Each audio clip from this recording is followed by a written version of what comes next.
A huge update is on its way to Rise of Kingdoms that is borrowing a shocking number of features from Call of Dragons, a very similar game also made by Lilith that is kind of like Rise of Kingdoms 2.0. And although in some ways I'm not surprised to see some of these features in Rise of Kingdoms, the ability to send all of your troops out of your city at once, I don't know if that's a great fit for this game, so stick around in this video for a full review of the update and whether or not it actually makes sense to bring these things from Call of Dragons into Rise of Kingdoms.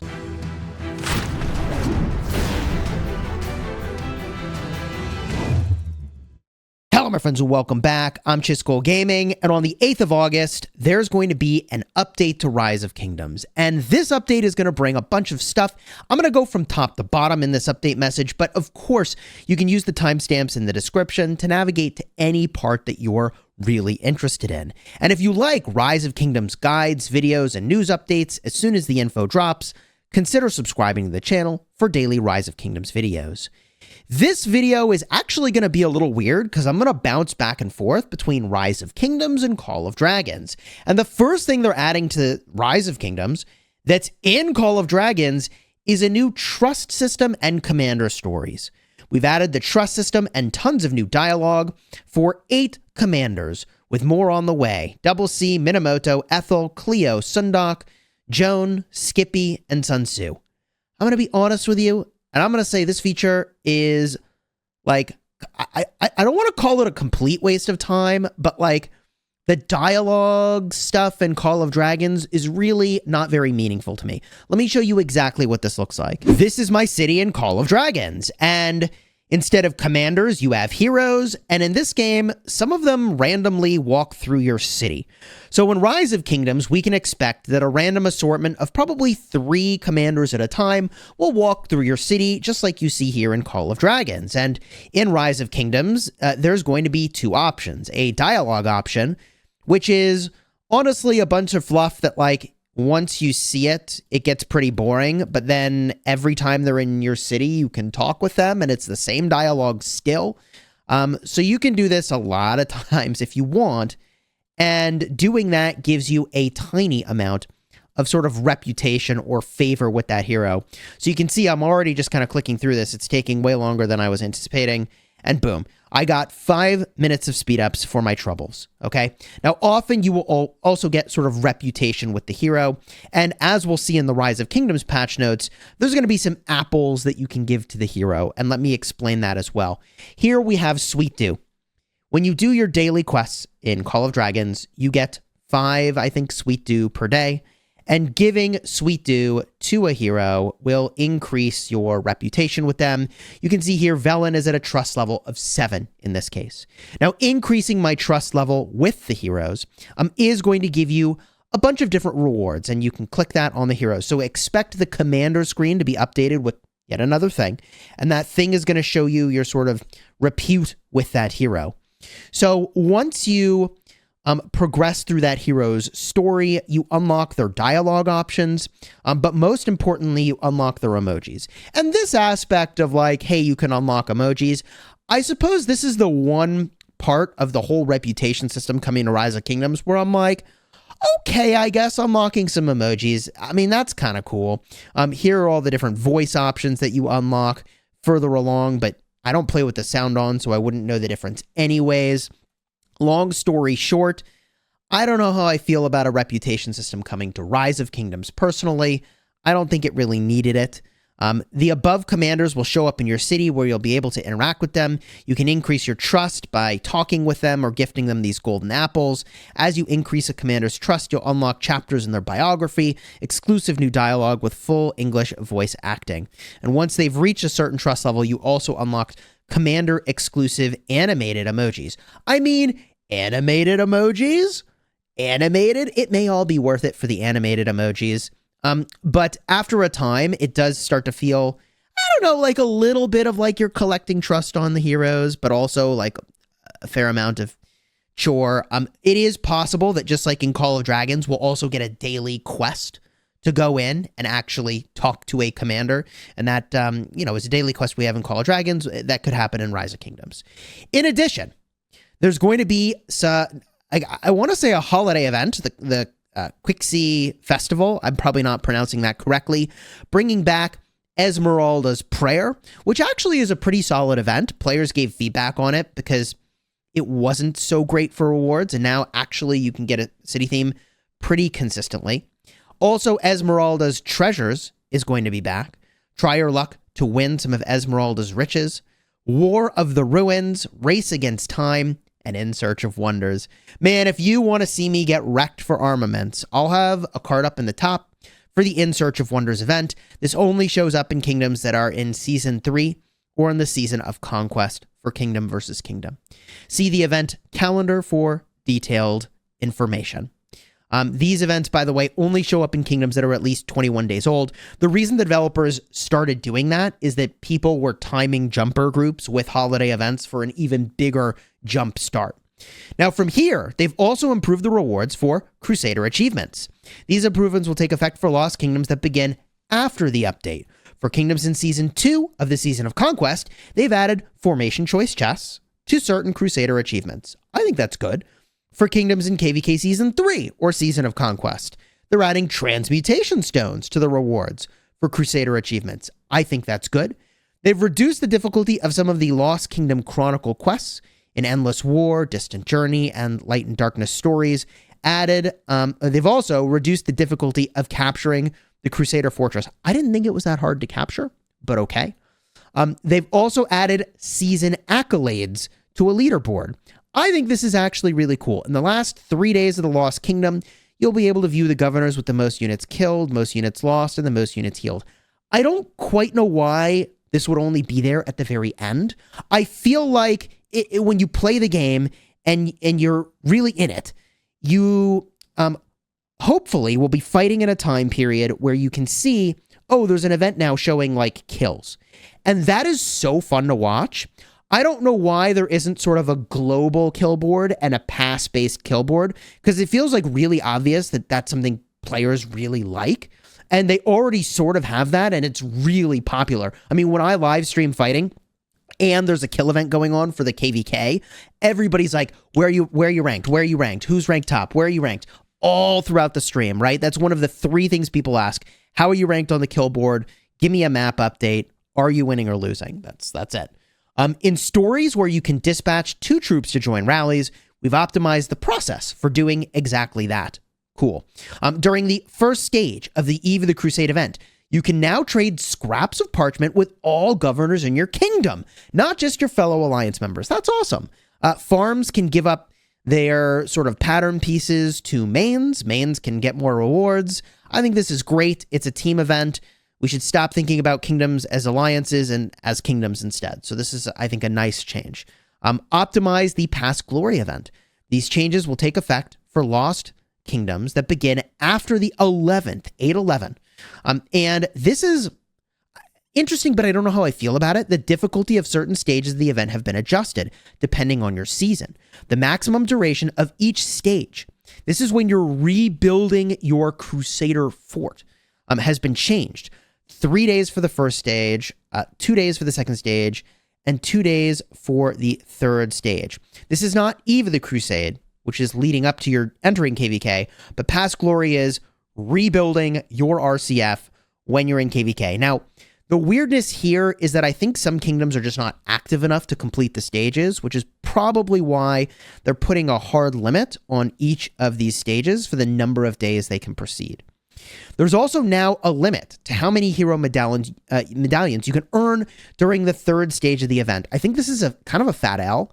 Once you've earned the maximum number of hero medallions, you can still donate to speed up the reconstruction, which is more irrelevant than ever because the third stage is just going to end anyways. And you will not earn any more hero medallions. So I can show you this because we are rebuilding our RCF right now.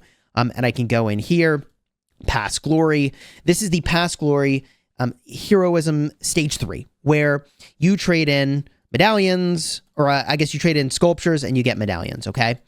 And the weirdness here is that when the developers created this system, it kind of undervalued all excess legendary commander sculptures for the rest of time, because like I can trade in 1 Martel sculpture for 50 of these tokens. And at the end of this event, all unused tokens get converted into those like worst tier of rewards you forgot to use your event currency reward, which turns, when you open them, each one of those turns into either 1,000 of a resource, or it turns into 1 minute of speed ups for like, I think building, training, or research.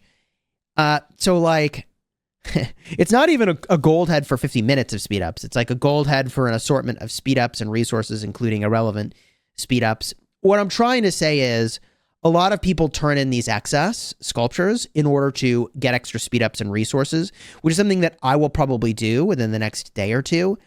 But like, you won't be able to do that potentially in the future. And I just don't know why the game needed that change. I don't understand why they'd go in and limit the extent to which you could do that, unless the developers are signaling that at some point in the future, they're going to give us something more meaningful to do with those gold heads and epic sculptures that are excess. I'd be on board for that. So I don't know, man. I don't get where this change is going. If it's, you know, players were getting too much value, or if they want to take the game in a different direction. And if what they want to do is move the game in a different direction, that I think is good. Next up, optimized some functional text in the Lost Kingdom. Okay. PC version optimizations. You can now use your email to log in. Added commands when you right-click player avatars. Optimized the performance and settings, performance and design of the settings page. And that's it. All right. Nothing too noteworthy there. Other changes. This is where the big ones are. First of all, they're changing Heart's Desire, so you can now change your preferred commander while the event is going on. So as it stands today, you go into Heart's Desire, you set the commanders, and then you can't change them. Why? Why can't you change them? What is the value this brings to me? Nothing. So I think it's great that they're making it so you can change the commanders, because it didn't make sense that they were locked anyways. I don't quite understand it. I mean, I guess players could just try to unlock lots of different commanders by, you know, switching around who they're recruiting, but like, is that such a bad thing for the game? If people can recruit a few commanders in the Heart's Desire? I don't think so. They're also adding Champions of Olympia, Ark of Osiris, and Lost Kingdom accolades to your governor profiles. Okay. If one of your troops fights multiple battles without returning to your city, all battle reports for that troop will be grouped together. Now, this is really interesting and is yet another area where we can jump back into Call of Dragons, because this is a feature that is definitely being pulled from Call of Dragons.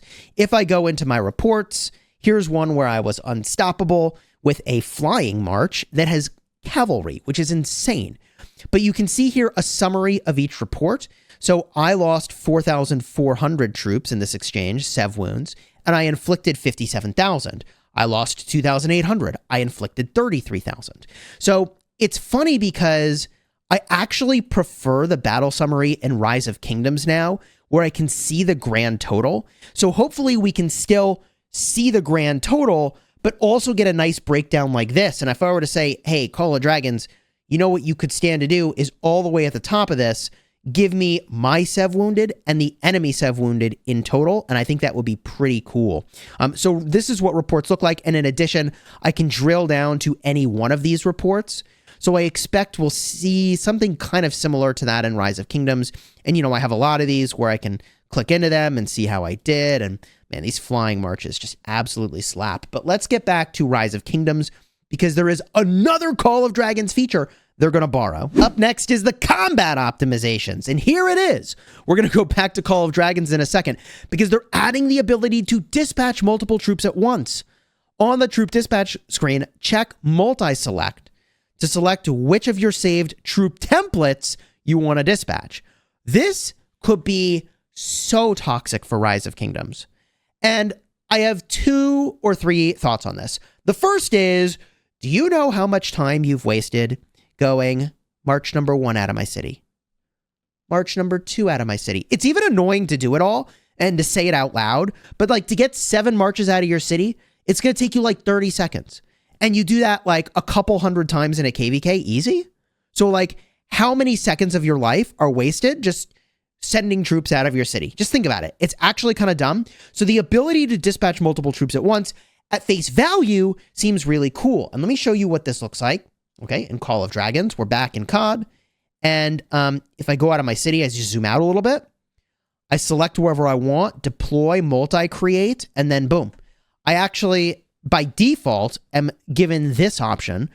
These are actually not good combinations, so I have a couple presets I've made, and I can choose the preset I want. In fact, the game is even showing me in yellow over here, hey, your preset is, for whatever reason, not the maximum number of troops. I actually have a button I can push that will always send the maximum number of troops. Okay, if I can, actually send them. And I can save these presets as you see here. Boom, I'll overwrite the preset with the additional troops, and we're good to go. I hit March, and they're all out of my city at once. Okay, pretty crazy. Now, I need to group them up, okay, and I will use different command groups to control these troops, just like you sort of can do in Rise of Kingdoms, okay? But there is a huge difference between Call of Dragons and Rise of Kingdoms. And the big difference between Call of Dragons and Rise of Kingdoms is there's something actually behind my face here that makes it not toxic to send all your marches out of your city at once. And that is called stamina. This right over here, which is, now on screen and my face is gone, is something that you have to spend every time you leave your city and attack a player. If you leave your city and attack a player, you'll spend 10 total stamina, and that's the total amount of stamina spent. You can do whatever you want after that point out of your city, and then boom, once you go back to your city, if you leave again and hit a player, it'll use another 10 stamina. So you can hit as many players as you want once you leave your city. It just costs you a total of 10 stamina per march. But the significance here is that I only recover 12 stamina per hour, which means if I were to pop out of my city over and over again to try to wreck somebody who's standing outside my city, the thing is that in this game, you run out of stamina so fast. It's bad to do that. But in Rise of Kingdoms, like if somebody's on top of my city, I can destroy them with 7 marches. Like, I named this thing called Cheeseburgering in Rise of Kingdoms, where you pop out of your city. The idea that I can do that and trade positive with 7 marches at a time in Rise of Kingdoms is insane. The fact that I can click out of my city, do that, select my troops, retreat to my city whenever I want, and I can pick a combination that I have preset with 7 marches designed to do like instant proc damage, high counterattack, or other stupid stuff. I do not think that's a good thing for the game. I do not. So while I think that the convenience of this feature is a huge win, I feel like there should be a cooldown for how frequently you can leave your city. Like, I don't think adding a stamina system to Rise of Kingdoms is something they will ever do. I do think that would make the game... I don't even think it's good for the game, honestly. I actually don't. So I just think they need like a 1 to 2 minute cooldown for how often you can multi-deploy out of your city, and the problem is solved. But if I can like pop out and then they target me, pop back in over and over with 7 marches in KvK, it's just going to make it so that you cannot assault an enemy's position if they have cities and there are strong players there. You actually can't move onto the enemy's territory. So what I think this is going to be, if they don't add a cooldown for your multi-dispatch, is that you're just going to not be able to walk on enemy territory in the way that you used to.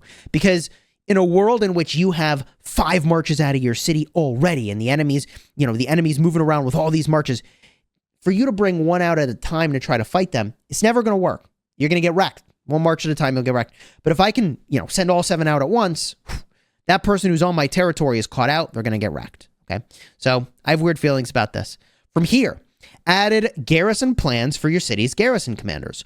If one of your default garrison commanders isn't in your city will switch to the next available garrison plan. So yet again, we are borrowing from Call of Dragons, and I think some of these things anyways, are good to move over. So in Call of Dragons, I have multiple garrison plans. So in this case, my primary garrison is Madeline and Nika. But if they're not home, then my secondary garrison plan, listed as number 2 over here, will be the one that's used. If that's not home as well, then the number 3 plan. If that's not home, and so on, all the way up to 5 backup garrison combinations, which I think is great.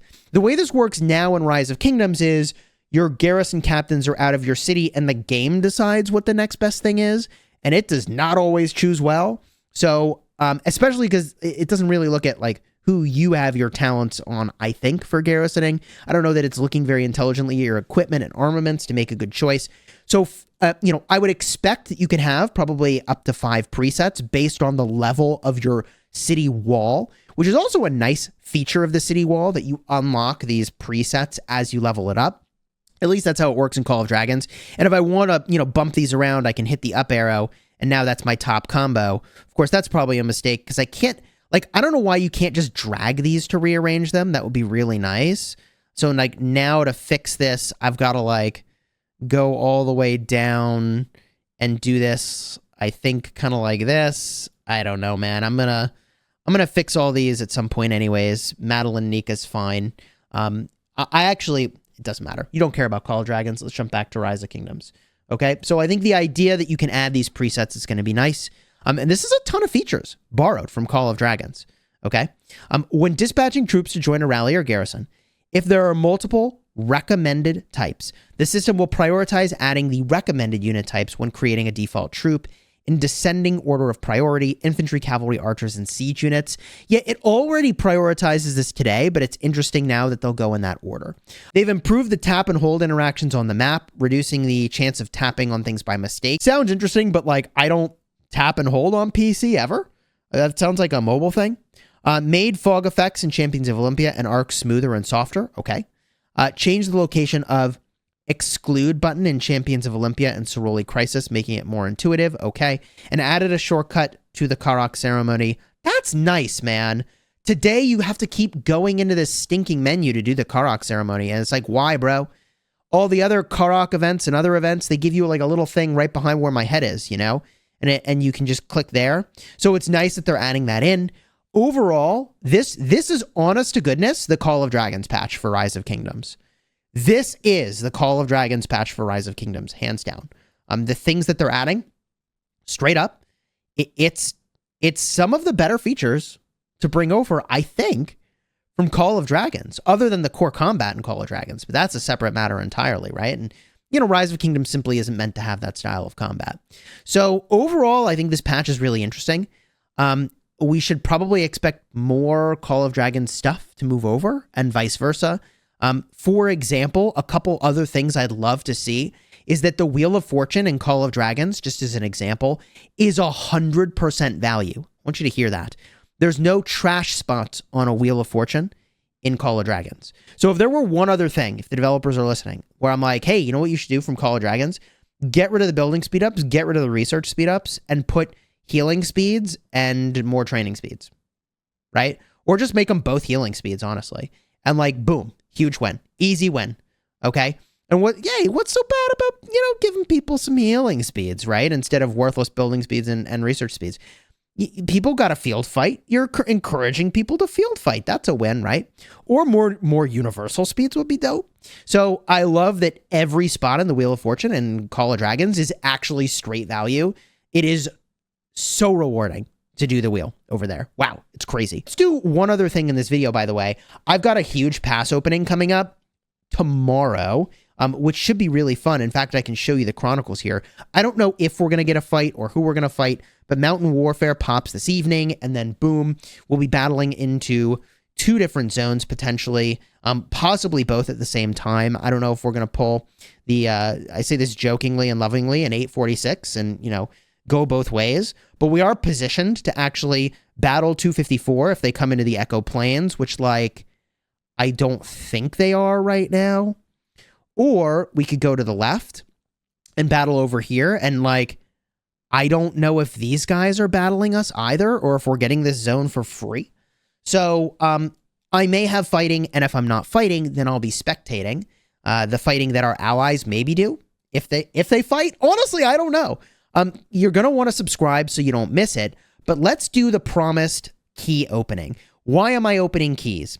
In the season challenges, if you open 200 sovereign keys, it's the royal prerogative, you get 200 credit on your crystal quest. Yes, I want credit on my crystal quest for obvious reasons. So in order to go and do that, I have 2 options. Option number 1 is Heart's Desire, but I have no desire for any of these commanders. So I'm not going to do that. I waited a day. I was going to do this on stream when I maxed and tested Huo, but I didn't because I was like, what if they put a good commander in Heart's Desire, but they didn't. So I want to open exactly 200 sovereign keys. No more, because for the next KvK, I want to make sure I have 200. No less, because I want to get the credit. So let's rip them open, baby.